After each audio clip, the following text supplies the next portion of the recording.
Shalom, kembali lagi dalam program kita, Hanya Alkitab.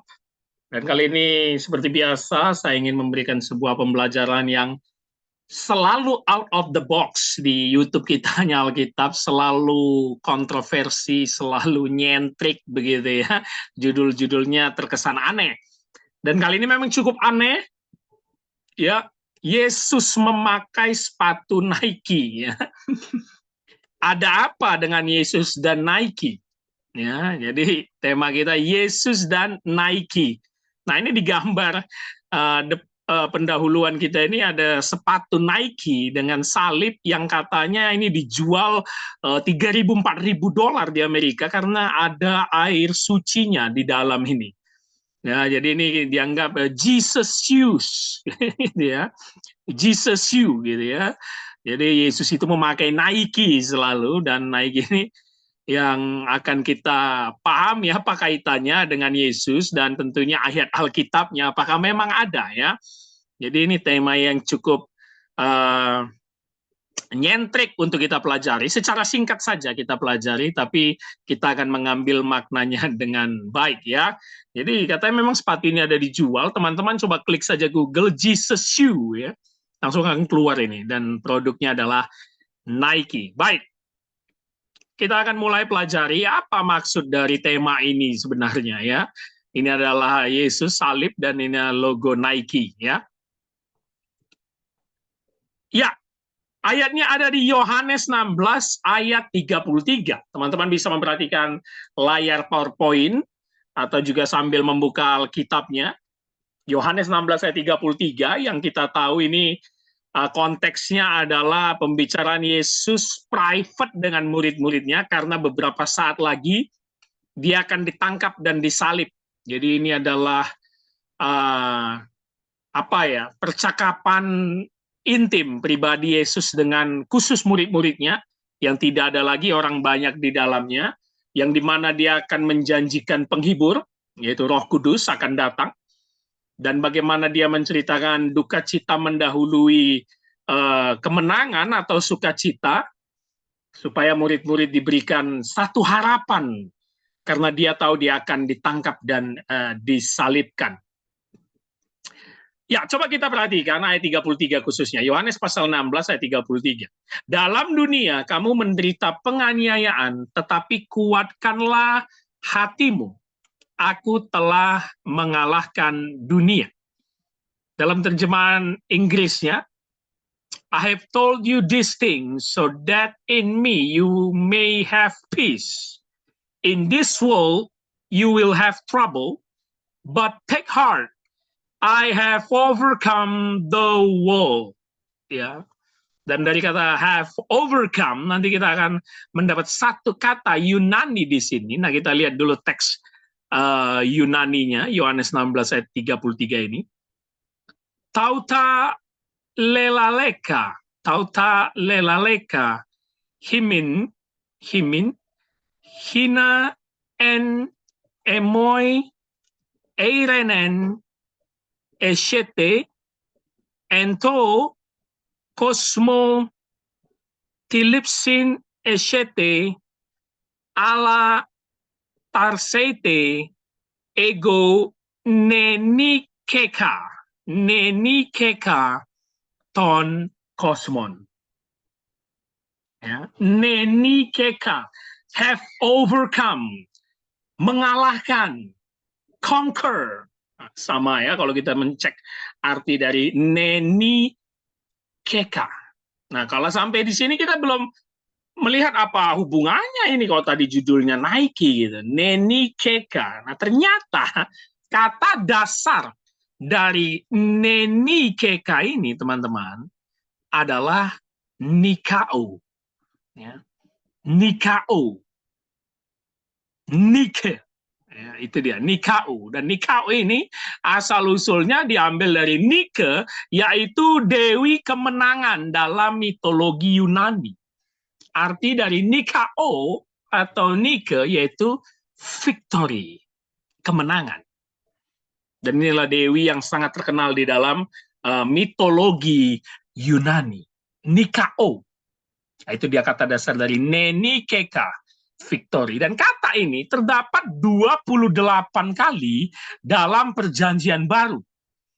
Di Injil Lukas, Yohanes, surat Paulus kepada Roma, Yohanes, surat Paulus kepada 1 Yohanes, 2 Yohanes, 3 Yohanes, dan kitab Wahyu mengalahkan Nenikeka, Nikao, victory.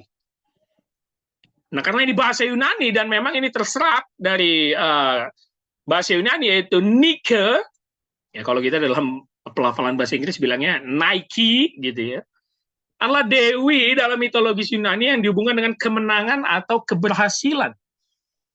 Nike sering digambarkan bersayap. Nah, itu dia. Dalam lukisan ataupun patung yang tersebar banyak di Eropa ya. Nike adalah dewi kekuatan, kecepatan, dan kemenangan baik dalam peperangan maupun kompetisi. Nah, ini adalah pemahaman dari Yunani, yaitu dewi kemenangan, begitu. Kecepatan.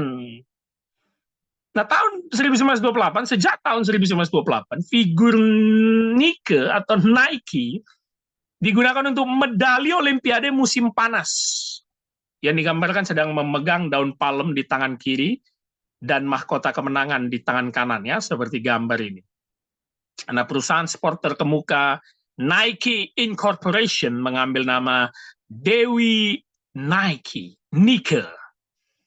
Berikut lambang perusahaan tafsirkan dari sayap Nike. Nah, ternyata dari sini asal-usulnya, teman-teman. Teman-teman juga bisa googling kok. Produk yang sangat terkenal di dunia, Nike, ya, ternyata diambil dari dewi kemenangan dalam mitologi Yunani, yaitu Dewi Nike. Dan ini sudah dipakai menjadi lambang-lambang yang mendunia. Salah satunya tadi medali Olimpiade. Dan patung-patung dimanapun sangat terkenal, yaitu Dewi Nike. Dan ternyata diserap di dalam bahasa Yunani Alkitab dengan kata dasar Nikao, mengambil dari asal-usul dewi kemenangan mitologis Yunani, yaitu tadi di Yohanes 16 ayat 33. Jesus have overcome the world. Ternyata dikaitkan dengan kemenangan, yaitu Dewi Nike dalam mitologi Yunani. Nah, itu memang sering sekali ya, teman-teman. Tidak usah heran, karena memang semua penulis perjanjian baru atau lingkup sosialnya itu dipengaruhi oleh bahasa Yunani, filsafat Yunani, dan juga mitologis Yunani. Jadi itu nggak ada hubungannya kenapa mereka mengambil dari Dewi Kemenangan. Yunani kan bangsa kafir gitu, nggak ada hubungannya. Memang dalam penggunaan bahasa Yunani mereka akan menggunakan bahasa-bahasa yang dipakai pada zaman itu, pada konteks sosial di zaman itu. Tapi maksudnya adalah menunjukkan bahwa Yesus itulah sang kemenangan. Dia mengalahkan apa yang menjadi kuasa jahat di dunia. Dia mengalahkan kuasa dosa. Ya, jadi dikaitkan dengan Dewi Kemenangan. Nenikeka dengan kata dasar Nikao, yaitu Nike, Nike, yaitu victory, kemenangan. Nah, ini menarik sekali, teman-teman. Nah, coba kita hubungkan sekarang ke Nike, ya, yang dimana paling terkenal itu adalah sepatunya, ya, sepatu Nike. Ya, ini adalah salah satu gambar di sebelah kiri, patung dari Dewi Nike, ya, seperti ini. Dia terbang dan dia punya sayap. Kalau lihat teman-teman dari patung ini saja, dari logo patung ini saja, sudah mirip dengan lambang Nike, ya, lambang Nike yang hanya seperti centang ini, ya, Nike begini. Nah, itu diambil memang dari gerakan terbang Dewi Nike. Dan ini dikenal dengan swoosh, ya, swoosh. Jadi lambang Nike yang centang ini itu dikenal swoosh, namanya swoosh, gitu ya. Logo yang sangat sederhana tapi mewakili miliaran dolar dari branding dan pemasaran. Nah, menurut sejarahnya, swoosh ini, tanda centang ini, dibuat tahun 1971 oleh mahasiswa desain grafis namanya Carolyn Davidson, tahun 1971. Alasannya karena tanda centang ini memiliki sudut keras antara dua garis lurus seperti logo Verizon. Jadi melengkung gitu ya. Jadi bukan hanya sekedar tanda centang, tapi ada lengkungannya. Nah, lagi-lagi balik ke dalam makna Dewi Nike, logo Nike ini, sus melambangkan gerakan dan kecepatan. Bentuknya menggambarkan busur gerakan. Nah ini ya, seperti gambar Dewi Nike di samping ini. Yang kita tahu tadi Dewi Nike adalah Dewi kemenangan. Jadi dengan meminjam sus atau dari Dewi Nike, maka produksi dari Nike ingin memberikan kesan apa? Terbang, kemenangan, kecepatan. Makanya dalam sepatu Nike itu yang paling laku itu sportnya ya. Ringan sekali. Jadi Anda bagaikan terbang memakai itu. Nah, itu adalah teknik pemasaran atau marketingnya. Kalau Anda memakai sepatu Nike yang begitu ringan, Anda seperti terbang dan Anda pasti cepat dan Anda meraih kemenangan. Nah, itu dia. Branding di balik logo sederhana yang disebut swoosh, yang diambil dari gerakan Dewi Nike atau dari patung-patung Dewi Nike mitologi Yunani kuno yang melambangkan kemenangan, victory. Ya, jadi itu teknik marketingnya. Jadi ini logo bukan sembarang logo ya, tapi ingin memberikan suatu branding. Kalau Anda memakai Nike, Anda seperti terbang. Tidak ada rasa berat ketika Anda memakai sepatunya. Dan ketika Anda merasa terbang, sudah pasti Anda lebih cepat dari yang lain. Dan sudah pasti Anda menang. Itu dia. Dewi Nike. Nike. Dengan lambang centang atau sering disebut SUS. Menarik sekali teman-teman ya. Jadi ini walaupun judulnya nyeleneh tadi ya, kontroversi, ternyata ya kalau kita kaitkan sebenarnya ada saja kaitannya gitu. Karena memang serapannya dari bahasa Yunani gitu kan ya. Yohanes 16 ayat 33. Nah, kita lihat sekarang. Apa yang bisa kita ambil dari pembelajaran singkat dan sedikit cocokologi atau nyeleneh ini ya? Saya catat di sini. Yesus memberi kemenangan sejati. Sedangkan kemenangan lain bersifat sementara. Benar ya? Yesus itu di Yohanes 16 sudah memperingatkan murid-muridnya walaupun akan mengalami duka cita, dia akan ditangkap, disalibkan, mati. Begitu juga nanti murid-murid yang akan memberitakan Injil pasti mengalami duka cita, tapi meraih kemenangan sejati, mendapatkan kehidupan kekal bersama dengan dia dalam kerajaan surgawi. Itu kemenangan sejati. Kemenangan lain, kalaupun Anda hebat dengan memiliki sepatu Nike, Anda lomba maraton, Anda lomba lari, itu sementara. Benar ya? Kenapa? Suatu saat Anda akan lomba dalam kompetisi yang sama, belum tentu Anda menang lagi. Sedangkan Yesus menebus manusia berdosa. Dosa yang dari dulu, kini, dan sampai selama-lamanya. Sekali untuk selamanya penebusan, kemenangan sejati. Sedangkan kemenangan-kemenangan yang kita raih itu bersifat sementara di dunia ini. Karena tidak mungkin kita bisa menjadi nomor satu terus. Tidak mungkin kita bisa paling cepat terus. Suatu saat kita akan kalah. Yang kedua, Yesus memberi kemenangan itu dengan gratis kepada orang percaya. Gratis. Itu yang kita sebut by grace alone. Anugerah yang cuma-cuma. Dia memberikan kepada kita lewat kematiannya di kayu salib. Dengan darah yang mahal. Gratis, cuma-cuma, tapi tidak murahan. Nah, itu dia. Seperti kata Dietrich Bonhoeffer, satu teolog Jerman yang sangat terkenal yang hidup dalam penyiksaan Nazi Jerman. Dia bilang orang Kristen ini kebanyakan hidup dalam cheap grace. Anugerah yang dianggap murahan. Tidak. Yesus memberi kemenangan yang cuma-cuma, anugerah gratis, tapi tidak murahan.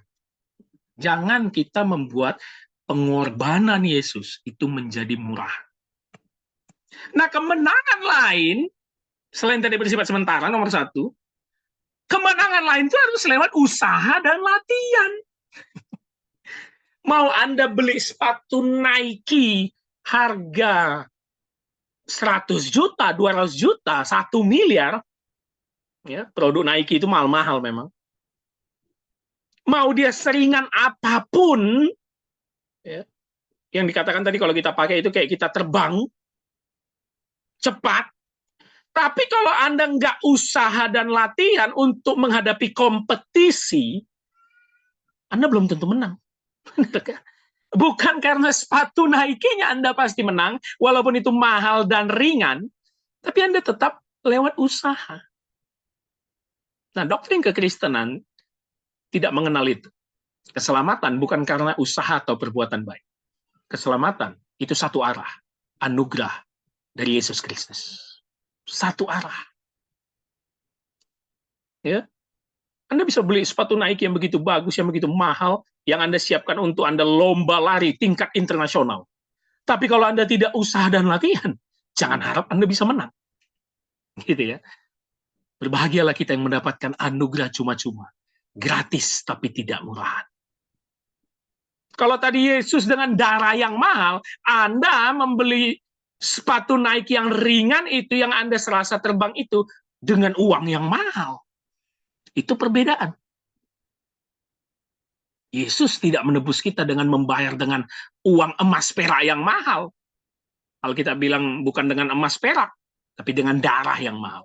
Kalau kita ingin mendapatkan sepatu Nike, harus dengan uang yang mahal. Setelah itu harus dengan latihan dan usaha. Beda dengan Yesus. Yang ketiga, Yesus itu memberi kemenangan atau menang atas dosa yang menjadi problem utama dalam kehidupan manusia. Bukan menang dalam perang atau sebuah kompetisi. Nah, kalau kita baca dalam perjalanan hidup Yesus di dalam Injil, itu murid-murid dan di dalam pemahamannya orang Yahudi sejak dari Perjanjian Lama, memang Mesias yang diharapkan datang itu harus menang dalam perang melawan penjajah bangsa Romawi.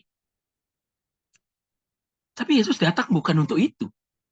Dia datang, mati disalibkan, tertumpah darah, itu untuk dosa. Untuk manusia berdosa, untuk menebus manusia berdosa. Bukan menang melawan pemerintahan Romawi, tidak. Yesus itu terlihat lemah. Makanya dia tidak dianggap sebagai Mesias. Makanya murid-murid ragu sampai Yudas menjualnya, sampai Petrus menyangkalnya. Karena bagi mereka sejak nubuatan Perjanjian Lama, Mesias itu keturunan Daud, raja yang hebat. Ini kenapa Yesus ini loyo, ditangkap, mati pula. Karena dia memang menang atas dosa. Kuasa dosa dikalahkan. Hai maut, di manakah sengatmu, kata Paulus. Bukan menang dalam perang atau kompetisi. Mungkin ya kita punya motif lain beli sepatu Nike. Ada yang hanya untuk gaya, casual, jalan-jalan. Ada yang sport. Yang dimana di situ produknya paling terkenal dan paling mahal, sport. Nah, kita membeli itu apa? Untuk menang dalam kompetisi. Betul ya? Tapi Yesus tidak.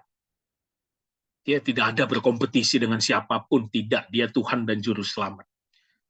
Dan dia menang untuk menebus manusia berdosa. Itulah Yesus kita.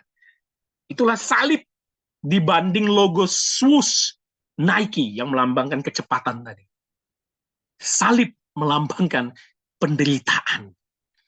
Kalau Nike diidentikan dengan mahal, keren, gaya. Tapi kekristenan diidentikan dengan salib, penderitaan, mengikut Tuhan kita, Yesus Kristus. Siapa yang mau mengikut aku, hendaklah ia memikul salibnya. Menyangkal diri, memikul salib. Jadi kita bukan mau gaya-gayaan. Dan salib itu bukan hanya dipakai sebagai aksesoris, cincin, kalung, anting, tidak. Tapi bagaimana memaknainya, sebagaimana Yesus sudah menebus manusia berdosa, maka kita memaknainya dengan hidup sesuai dengan kehendak dan peraturan Tuhan, supaya tidak jatuh terus-menerus dalam dosa. Jadi bukan kompetisi. Lambang sus begitu indah. Lambang salib pun indah di dalam iman kita. Nah, ini kaitan yang bisa kita lihat, terserah teman-teman mau bilang itu cocokologi kayak, tapi kita punya dasar ayatnya dan bahasa Yunaninya tadi, dan ini adalah poin yang saya rasa tepat kalau kita kaitkan dengan hingar-bingar kehidupan duniawi yang selalu mengedepankan barang-barang mewah, ya, padahal tidak tahu makna dari apa di balik itu, gitu ya. Ya nggak ada yang salah memang kalau kita bisa beli sepatu Nike, bisa beli baju Nike, segala nggak ada masalah. Tapi yuk kita bangga dengan salib kita. Yuk kita bangga dengan identitas kekristenan kita. Itu indah, jauh lebih indah daripada sepatu Nike yang mahal atau keren gitu ya. Saya punya quote terakhir. Das. Maka itu, oleh karena itu, every time you see a Nike shoe or a commercial, we can remember the blood of Jesus as being victorious for our sins. Setiap kita melihat sepatu Nike yang dipakai hampir semua orang, kalau kita jalan di mall, kalau ada main bola, main basket, dan olahraga lainnya, atau ketika kita melihat iklan Nike, kita dapat mengingat Yohanes 16 ayat 33. We can remember the blood of Jesus. Dikatakan dalam Yohanes 16:33, jangan takut, aku sudah mengalahkan dunia. I have overcome. Nenikeka, Nikao, Nike, sebagai lambang kemenangan kita. As being victorious atas dosa, for our sins. Menarik teman-teman ya. Ini singkat, nyeleneh, aneh. Cuma yuk coba kita refleksikan dan kita renungkan pada tayangan pembelajaran kali ini. Ya, inilah YouTube Hanya Alkitab selalu ingin memberikan sesuatu yang aneh dari perspektif Alkitab lainnya. Jesus and Nike gitu. Menarik ya, Jesus and Nike. Jadi jangan kita menjadi Kristen yang hidup dalam simbolisasi. Tentu kalau sepatu Nike harus punya simbol karena itu bagian dari korporasi menjadi daya tarik, dan latar belakangnya akhirnya kita pelajari hari ini ternyata itu dari Dewi Nike dalam mitologi Yunani yang melambangkan kemenangan, kecepatan. Tapi kita tidak perlu hidup dalam simbol yang mengedepankan sesuatu yang wah atau mewah. Ya kita bisa beli salib, kalung salib emas, mahal. Tapi apakah sudah kau pikul salib? Banyak orang Kristen memakai kalung salib emas, tapi tidak mau memikul salibnya. Nah, itu dia. Dalam dunia kamu menderita penganiayaan, tapi kuatkanlah hatimu. Aku telah mengalahkan dunia. Neni kek. Ya. Nikao. Victory. Berbahagialah kita yang memiliki Yesus Kristus, yang tidak dapat dibandingkan dengan apapun. Karena lewat anugerahnya, kita meraih kemenangan. Dukung terus YouTube kita, YouTube Hanya Alkitab. Sampai ketemu lagi dalam pembelajaran lainnya. Kiranya tetap di-share kepada banyak teman-teman supaya mendapat pembelajaran dari perspektif-perspektif baru dan kita bisa membuka cakrawala berpikir kita terhadap Alkitab. Sampai ketemu lagi. Shalom. Tuhan Yesus memberkati.